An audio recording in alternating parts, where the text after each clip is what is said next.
Good morning, everyone. I am Ranjana Nayan, Assistant Professor at SBS College of Law. Today, we will discuss about the right of private defense under Indian Penal Code.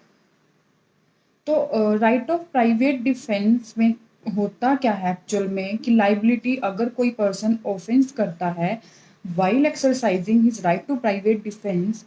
तो उसको whether he is liable for that offence और not, उसकी liability किस extent तक होगी, और in case अगर वो एक्सीड कर देता है अपना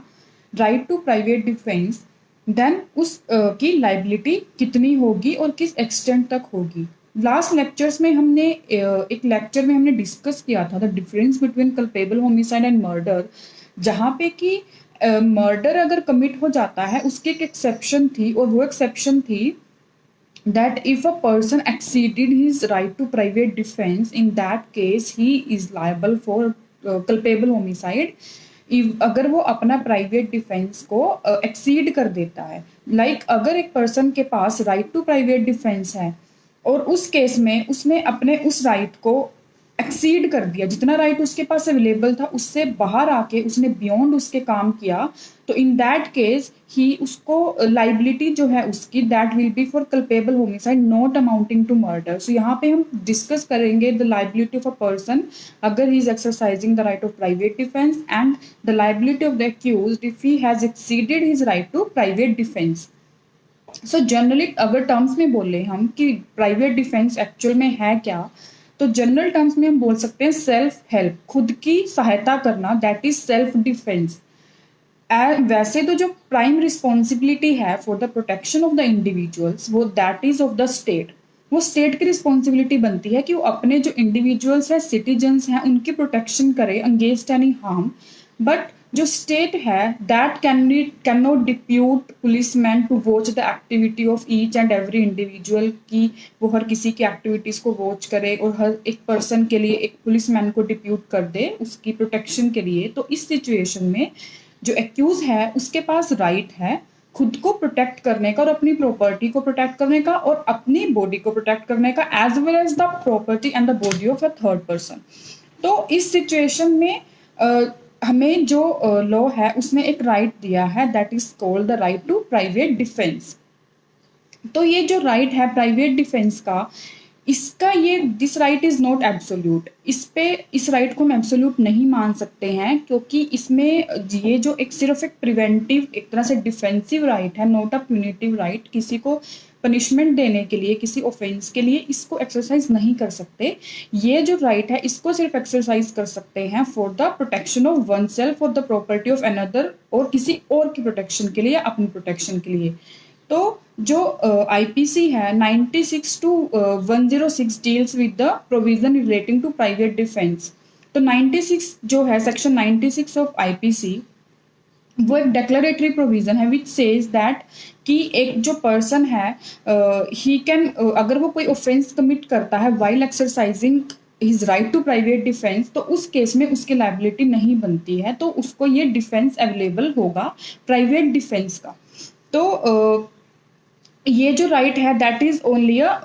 डिफेंसिव राइट, इसको रेट्रीब्यूटिव या प्यूनिटिव एक्ट हम नहीं बोल सकते। जैसे अगर फॉर एग्जांपल एक क्राइम कमिट हुआ और क्राइम कमिट करने के बाद एक घर में जो वो कल्प्रिट्स थे वो भाग जाते हैं, और इन जो पर्सन होता है जिसके घर में कि वो क्राइम कमिट होता है वो पीछे से जब वो भाग रहे होते हैं उनको शूट करता है, तो यहाँ पे उस पर्सन को right to private defence available नहीं है, क्योंकि यहाँ पे उसको डेंजर नहीं है खुद की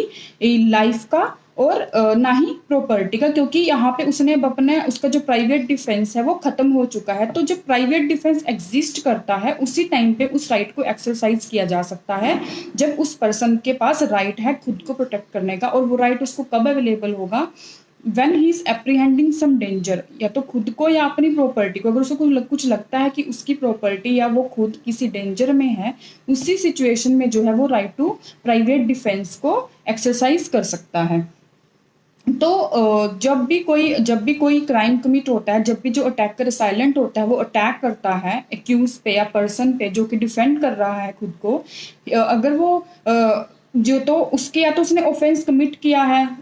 जो कि अटैकर है, या फिर he is attempting to commit an offence. तो जरूरी नहीं है कि ऑफेंस इसमें की कमिट हो जाए, बट जो पर्सन है जो खुद को डिफेंड कर रहा है उसको एप्रीहेंशन होनी चाहिए, उसके माइंड में ये चीज होनी चाहिए कि कोई पर्सन है जो उसके अगेंस्ट ऑफेंस कमिट कर रहा है या कमिट करने वाला है, और फिर वो खुद को डिफेंड करता है। It is not necessary that offence in actual has been committed. तो ऑफेंस का होना जरूरी नहीं है, बट एप्रीहेंशन होनी चाहिए ऑफेंस की, कमीशन ऑफ द ऑफेंस या attempt to commit an offence. तो इस सिचुएशन में जब जो प्राइवेट डिफेंस की जो सिचुएशन होती है उसमें एक और है कि जो पर्सन है, एक और चीज़ है जिसमें कि जो पर्सन है वो खुद को प्रोटेक्ट कर सकता है as well as the another person. जैसे एक एग्जांपल है जिसमें कि एक बॉय होता है 21 ईयर ऑफ एज, वो अपने फादर को शूट कर देता है क्योंकि there was a quarrel between his mother and father. तो उन दोनों के बीच में झगड़ा होता है। जो फादर होता है वो ड्रैग करता है उसकी मदर को स्टेयर्स की तरफ और थ्रेटन टू नाइफ हर, वो उसको थ्रेट करता है। तो इस केस में जो बॉय होता है वो अपने फादर को शूट कर देता है। तो यहाँ पे उस लड़के को प्राइवेट डिफेंस अवेलेबल है उसकी मदर की प्रोटेक्शन के लिए। तो ये जो राइट है प्राइवेट डिफेंस का, ये अवेलेबल है खुद की प्रोटेक्शन के लिए as well as the protection of another person. तो इस केस में जो लड़का है उसको अपनी मदर की प्रोटेक्शन के लिए भी ये राइट अवेलेबल है। तो इसके बाद हम आते हैं कि वेदर राइट टू, और एक और चीज़ है यहाँ पे है कि जो राइट टू प्राइवेट डिफेंस है वो अटैकर को अवेलेबल नहीं है। फॉर एग्जांपल ए और बी हैं, तो बी ने ए पे अटैक किया, ए ने अपने प्राइवेट डिफेंस में खुद को प्रोटेक्ट करने के लिए बी पे अटैक किया। तो यहाँ पे जो बी है जो कि इनिशियली जिसने अटैक किया था उसके अगेंस्ट ए को प्राइवेट डिफेंस अवेलेबल है। तो बी जो है यहाँ पे वो प्राइवेट डिफेंस की, ए ने उस पर अटैक किया तो वो ए के अगेंस्ट अपना प्राइवेट डिफेंस जो है एक्सरसाइज नहीं कर सकता, क्योंकि ये जो राइट है ये सिर्फ ए के जिसके ऊपर अटैक हुआ है उसको अवेलेबल है, जिसने अटैक किया है ये राइट उसको अवेलेबल नहीं होता है। अब हम आते हैं नेक्स्ट क्वेश्चन पे कि अगर क्या इंजरीज कैसे हम प्रूव करेंगे कि प्राइवेट डिफेंस अवेलेबल था या नहीं था। उसके लिए हमें इंटायर सर्कमस्टांसेस को एग्जामिन करना पड़ेगा कि अटैक हुआ किस एक्सटेंट तक अटैक हुआ, what was the nature of the aggression, कितना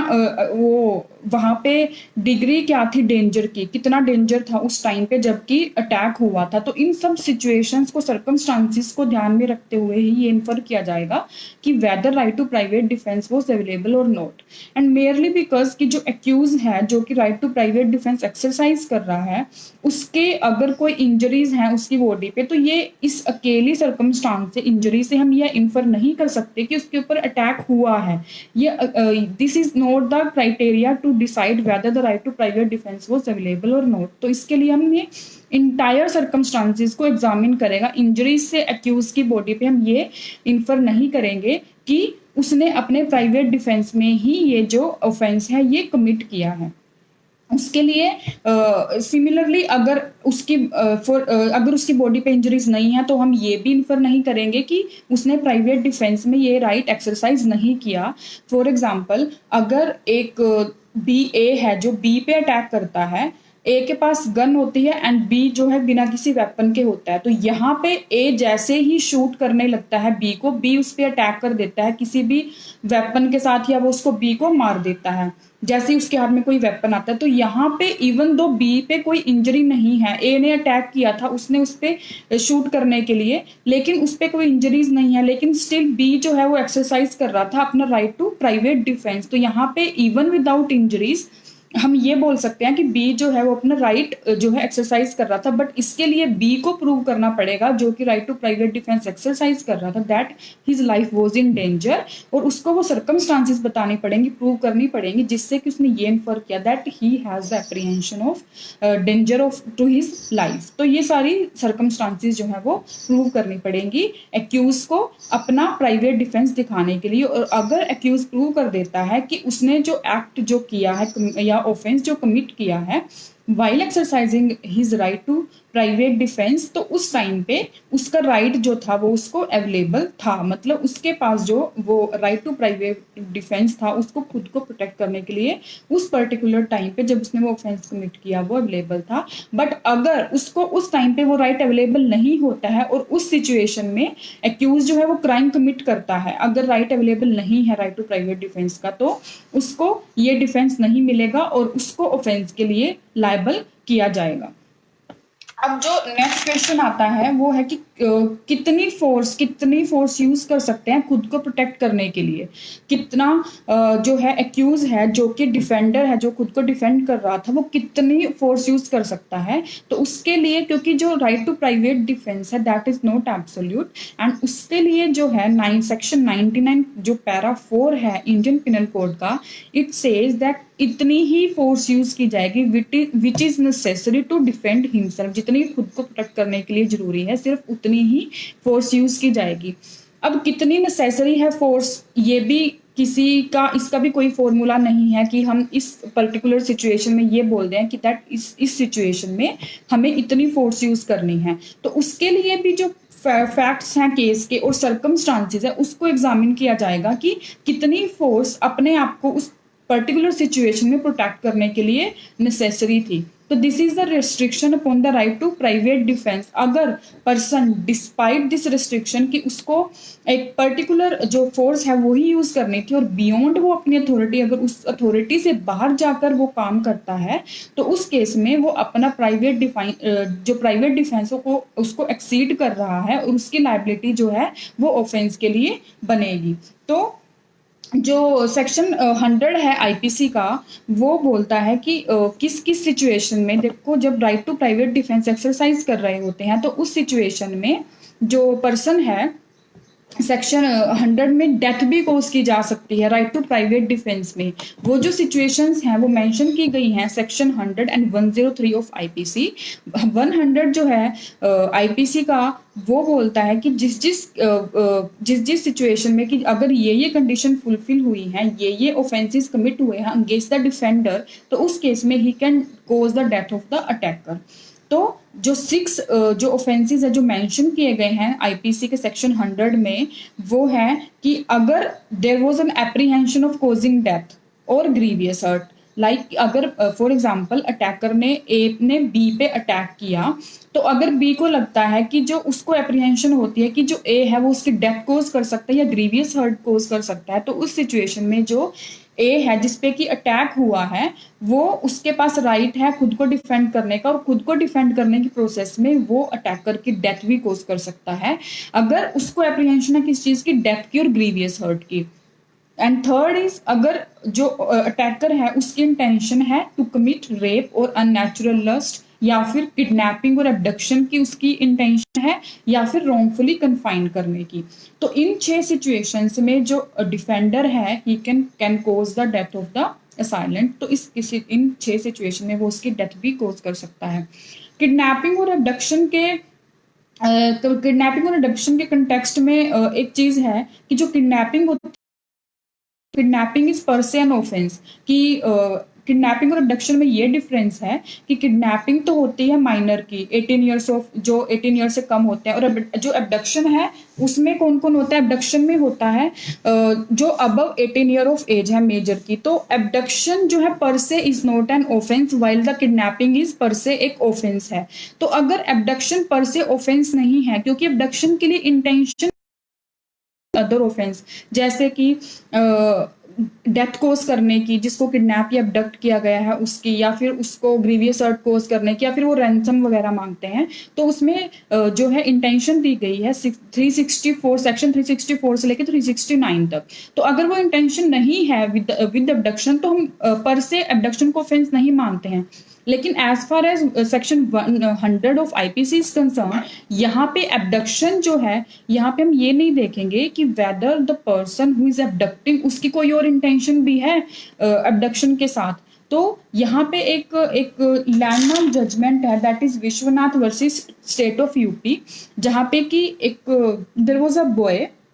accused and he committed murder of his brother in law। उसकी सिस्टर जो थी she was married to someone like take an example, she was a wife of A and there was quarrel between them and she was staying with his brother. वो अपने brother के घर पे ही रह रही थी. One day his husband came and he dragged her outside the house. उसका brother ही वो स्टैंडिंग आउटसाइड और उसको लगता है, एप्रीहेंड करता है कि उसका जो हस्बैंड है उसकी सिस्टर का, वो उसको हार्म कोज कर सकता है और उसकी जो लाइफ है वो डेंजर में है. एप्रीहेंडिंग डेंजर, वो पॉकेट से एक नाइफ निकालता है और अपने ब्रदर इन लॉ को स्टैब कर देता है एंड उसका जो ब्रदर इन लॉ है ही डाइड. तो यहाँ पे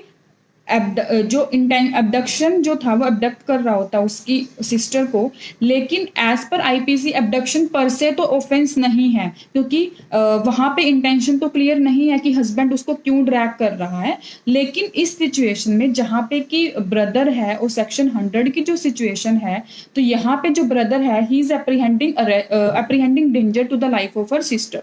तो इस सिचुएशन में उसके पास राइट टू डिफेंड है. जो ब्रदर है उसको राइट टू प्राइवेट डिफेंस मिलेगा क्योंकि हम उसे ये एक्सपेक्ट नहीं कर सकते कि वो उन ग्रेव सिचुएशंस में ये देखे कि उसकी वेदर की जो अबडक्शन है वो कंप्लीट ऑफेंस हो रहा है या नहीं. तो इस सिचुएशन में right to private defence available होगा. Now the next question is next is कि राइट टू प्राइवेट डिफेंस जो है वो कब शुरू होता है और कब उसका एंड होता है, क्योंकि राइट टू प्राइवेट डिफेंस तभी मिलेगा जब एग्जिस्ट करता हो. तो इसके लिए हमें ये भी देखना पड़ेगा कि right to private defence exist करता है या नहीं करता है, वो कब कमेंस होता है. तो 101 सेज कि when there is apprehension of danger to the body, जब भी अगर लगे कि एप्रीहेंशन है वहां से शुरू होगा और जब तक कि वो एप्रीहेंशन एंड नहीं हो जाती उस टाइम तक वो जो है राइट एग्जिस्ट करेगा. तो जैसे देयर वाज एन एग्जांपल कि जहाँ पे एक एग्जांपल है जिसमें कि एप्रीहेंशन ऑफ कि उसको कैसे एप्रीहेंशन होती है कि एक there was a quarrel between two person, A और बी के बीच में झगड़ा हो जाता है और ए जो है वो लाठी के साथ बी पे अटैक करता है. तो जब वो उस पे अटैक करता है तो ए क्या करता है, पिस्टल उठाता है और बी को शूट कर देता है. तो यहाँ पे उसको ए को right to private defence available है. हम उससे ये एक्सपेक्ट नहीं कर सकते कि लाठी से उस पे अटैक कर रहा है तो वो शूट कैसे कर सकता है, क्योंकि हम एक रिजनेबल ऑर्डिनरी पर्सन से उन ग्रेव सिचुएशंस में ये एक्सपेक्ट नहीं करते कि वो परफेक्ट कैलकुलेशन के साथ काम करेगा कि उसे कितनी फोर्स यूज करनी है खुद को डिफेंड करने के लिए. जो भी एक रिजनेबल पर्सन को उन ग्रेव सिचुएशंस में लगे कि that this much of force is required to protect himself, तो वो उतनी ही फोर्स वो यूज कर सकता है. तो उसके बाद हम आते हैं राइट टू जो प्रॉपर्टी को भी प्रोटेक्ट करने के लिए right to private defence available है. और उस राइट में, राइट टू प्रॉपर्टी में दी जो पर्सन है, जो डिफेंडर है, he can cause the death of the person. वो पर्सन की जो डेथ है वो कोज कर सकता है प्रॉपर्टी को डिफेंड करने में भी, अगर जो ऑफेंस है that is related to robbery का ऑफेंस हुआ है, मिसचीफ हुई है, मिसचीफ बाय फायर या हाउस ब्रेकिंग बाय नाइट, या फिर थेफ्ट. और थेफ्ट कैसी है, जहाँ पे कि एप्रीहेंशन है डेथ या ग्रीवियस हो हर्ट कोज करने की. इस सिचुएशन में ये जरूरी नहीं है कि जो पर्सन है, जो डिफेंडर है, वो वेट करेगा इस सिचुएशन का कि उसकी प्रॉपर्टी को जो है वो हार्म कोज हो जाए या उसकी प्रॉपर्टी जब तक कि लूट नहीं जाती, unless and until there is his property is looted, तो वो वेट करेगा उस टाइम तक का. तो सिचुएशन में अपनी प्रॉपर्टी को प्रोटेक्ट करने के लिए वो जो पर्सन है he can cause the death of the attacker. जैसे take there is an example of there was a clash between Hindu and Muslim community and उन दोनों के बीच में क्लैश होते हैं और जो मुस्लिम्स या हिंदू होते हैं वो जो है एक दूसरे पे अटैक करते हैं, जिसमें कि कुछ लोगों की डेथ भी हो जाती है. And they were looting the shops of Hindu. तो मुस्लिम जो है when they were looting the shops, तो they approach toward the shop of accused A. उसकी शॉप की तरफ जैसे वो अप्रोच करते हैं and they start beating the door of the shop with lathis. तो A he is apprehending danger to his property. तो एंड जो ए होता है वो शूट करता है उसी टाइम पे. जब वो शूट करता है तो कोई जो मेंबर होते हैं उस मॉब के, उनमें से एक पर्सन की डेथ हो जाती है. तो यहाँ पे जो ए है उसके पास राइट है अपनी प्रॉपर्टी को प्रोटेक्ट करने का, उसके लिए ये जरूरी नहीं है कि ही विल वेट कि वो लोग अंदर आएंगे और उसकी प्रॉपर्टी को जब नुकसान पहुंचाना शुरू करेंगे तभी उसके पास वो राइट होगा। द मोमेंट उसको एप्रीहेंड हुआ कि वो जो लोग हैं, जो मॉब के मेंबर हैं, वो उसकी जो प्रॉपर्टी है उसको नुकसान पहुंचा सकते हैं, उसी टाइम पे उसका राइट टू प्राइवेट डिफेंस जो है अगेंस्ट द प्रॉपर्टी वो शुरू हो जाता है और उसके पास राइट बनता है अपनी प्रॉपर्टी को प्रोटेक्ट करने का। और सिमिलरली अगर right to private defence exercise कर रहे हैं तो वाइल एक्सरसाइजिंग दैट राइट अगर किसी इनोसेंट पर्सन की डेथ भी कॉज हो जाती है, not intentionally, in exercising that right to private defence, in that situation जो पर्सन है उसकी लाइबिलिटी जो है वो उस डेथ के लिए नहीं बनेगी और उसका जो डिफेंस है उसको प्राइवेट डिफेंस जो है वो उसको अवेलेबल होगा। जैसे अभी ये मॉब वाला एग्जाम्पल था, इस सिचुएशन में जब ए जो शॉप का ओनर होता है जैसे वो शूट करता है मॉब पे, फॉर एग्जाम्पल वो गोली उसमें किसी मेंबर को, किसी इनोसेंट पर्सन को बाय चांस उसको शूट हो जाता है and the person, innocent person died. तो इस सिचुएशन में he was exercising his right to private defence, but while exercising that right the death of innocent person is cause, तो उस केस में राइट टू प्राइवेट डिफेंस उसको उस situation में भी अवेलेबल होगा। Now we will discuss some exception to the right of private defence जो कि 99 सेक्शन में दी गई हैं। एक तो जो हमने अभी डिस्कस की that is also exception to right to private defence, जिसमें कि रेस्ट्रिक्शन है फोर्स यूज करने पे, that how much force can be used. And second is कि अगर जो डिफेंडर है he has a time to recourse to public authorities, अगर उसके पास टाइम है कि वो पुलिस की हेल्प ले सकता है तो उस सिचुएशन में he will take the help of police authority and वो उसके पास राइट टू प्राइवेट डिफेंस जो है वो अवेलेबल नहीं होगा। फॉर एग्जाम्पल अगर मुझे पहले से ही पता है कि आज रात में मेरे घर पे अटैक होने वाला है तो उस सिचुएशन में मैं पुलिस की सहायता ले सकती हूँ, मैं पब्लिक अथॉरिटीज की हेल्प ले सकती हूँ instead of preparing on my own कि मैं कुछ लोगों को इकट्ठा करूँ या फिर कुछ वेपन्स को इकट्ठा करूं कि मेरे को अपनी प्रॉपर्टी को डिफेंड करना है। तो इस सिचुएशन में right to private defence available नहीं होगा क्योंकि मेरे पास राइट है पब्लिक अथॉरिटीज से हेल्प लेने का। बट इन केस अटैक हो जाता है and I have no time to recourse to public authorities, तो इस सिचुएशन में मेरे पास राइट है, प्राइवेट डिफेंस है खुद को और अपनी प्रॉपर्टी को प्रोटेक्ट करने का। तो सेकंड एक्सेप्शन है जहां पे कि पब्लिक अथॉरिटीज की हेल्प ली जा सकती है, वहां पे भी right to private defence available नहीं होगा। एंड थर्ड पॉइंट इज कि जहां पे कि जो पब्लिक, अगर इफ पब्लिक जो सर्वेंट है he is exercising his authority, वो अपनी ड्यूटी परफॉर्म कर रहा है, तो उस केस में पब्लिक सर्वेंट के against right to private defence available नहीं है। फॉर एग्जाम्पल पुलिस ऑफिसर हैं, अगर वो किसी को अरेस्ट करने जाते हैं तो उस केस में पब्लिक जो सर्वेंट हैं उनके अगेंस्ट जो है ये राइट अवेलेबल नहीं है, क्योंकि जो पब्लिक सर्वेंट होते हैं उनका जो वर्क है that is to protect the public, उनकी रक्षा के लिए उनको जो है उनका फंक्शन, उनकी ड्यूटी उनको असाइन की गई है। बट एज वेल एज उनको भी तो प्रोटेक्शन होनी चाहिए कि अगर उनके अगेंस्ट कोई ऑफेंस कमिट होता है कि उन तो पब्लिक सर्वेंट के प्रोटेक्शन के लिए भी कोई प्रोविजन होना चाहिए। तो ये जब पब्लिक अथॉरिटीज होती हैं तो उनको जब वो अपनी लीगली अगर कोई वर्क परफॉर्म कर रही हैं विद इन देयर अथॉरिटी, तो उस केस में उनके अगेंस्ट भी ये राइट अवेलेबल नहीं होता है। तो नाउ ये तो था प्राइवेट डिफेंस के बारे में, कब ये राइट अवेलेबल होता है, कब शुरू होता है, कितनी लाइबिलिटी बनती है, तो किस किस के अगेंस्ट ये राइट अवेलेबल होता है, ये था प्राइवेट डिफेंस के बारे में। Now what is the liability of the accused, अगर वो अपने राइट टू प्राइवेट डिफेंस को एक्सीड कर देता है, उसके पास राइट, जैसे कि अगर एक ए और बी के बीच में झगड़ा होता है, वर्बली वो एक दूसरे से आर्ग्यू कर रहे होते हैं एंड जो ए है वर्बली आर्ग्यू करते हुए वो उसको स्लैप करता है बी को, तो इस केस में बी उसको शूट नहीं कर सकता क्योंकि उसने उसको स्लैप किया। ऑल्दो उसके पास राइट टू डिफेंड है अपने आप को, अगर वो उस पर लाठी से भी अटैक करता है तो उसके पास राइट टू डिफेंड है, लेकिन उसको सिर्फ उतनी ही फोर्स यूज करनी है जितनी कि उसकी खुद की प्रोटेक्शन के लिए नेसेसरी है। फॉर एग्जाम्पल उसने उसको स्लैप किया और उसने उसको शूट कर दिया इमीडिएटली, तो इस केस में उसने अपने राइट टू प्राइवेट डिफेंस को एक्सीड किया है एंड उसको राइट टू प्राइवेट डिफेंस में जो है उसको कंप्लीट डिफेंस नहीं मिलेगा and he will be liable for culpable homicide not amounting to murder under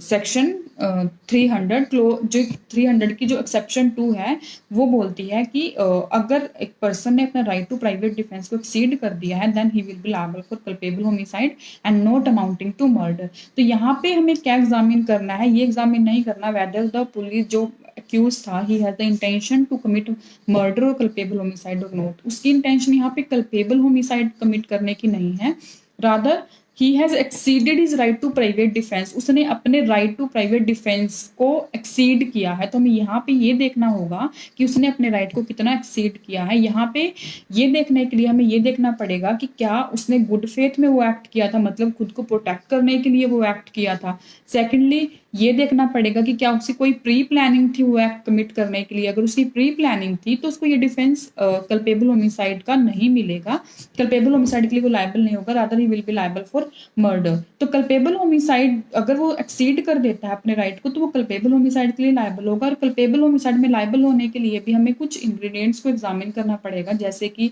उसके पास उसके गुड फेथ था या नहीं, मतलब उसने खुद को प्रोटेक्ट करने के लिए वो काम किया हो, कोई प्री मेडिटेशन प्री प्लानिंग नहीं होनी चाहिए ऑफेंस को कमिट करने के लिए। तो अगर ये जो सर्कमस्टांसेस हैं, अगर ये जो इंग्रेडिएंट्स हैं ये फुलफिल हो जाते हैं तो he will be liable for culpable homicide and not amounting to murder. So this is all about the right to private defence under Indian penal code. Thank you.